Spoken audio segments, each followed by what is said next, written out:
Barış, niye geldin buraya? Hazreti Muhammed'in doğum günü. Evet, peki Barış, Hazreti Muhammed'i ne kadar seviyoruz? Çok.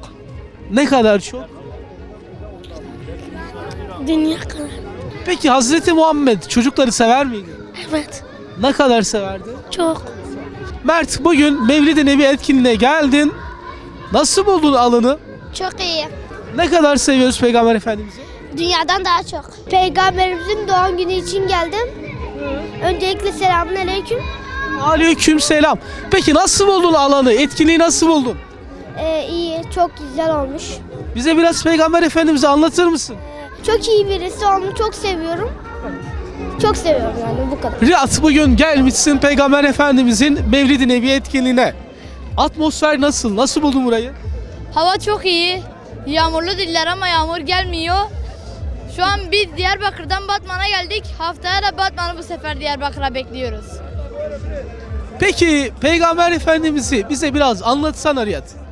Peygamber Efendimiz 40 yaşında, ona bir Cebrail geliyor. Cebrail aleyhisselam. Peygamber Efendimiz'in çocuklara olan sevgisini, merhametini anlat. Peygamberimiz çok iyi biriydi, dürüst biriydi.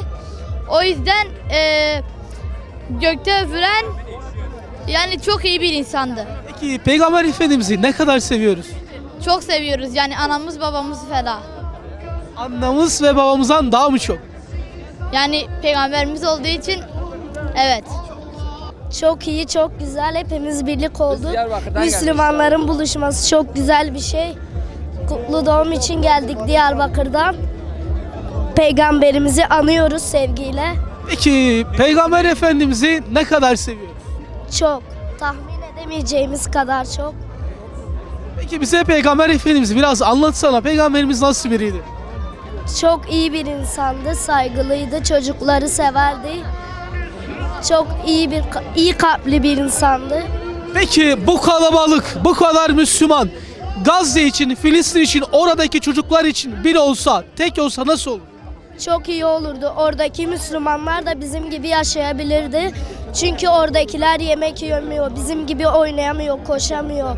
Herkesin empati kurması gerek bence. Çünkü oradakiler de bir insan, oradakiler de bir can. Aslında insanlar kendilerini Gazze'deki insanların yerlerine koyarlarsa daha iyi anlarlar onları. Nereden geldin böyle? Diyarbakır'dan geldik. Ne için geldin? Kutlu doğum için çok heyecanlıydık.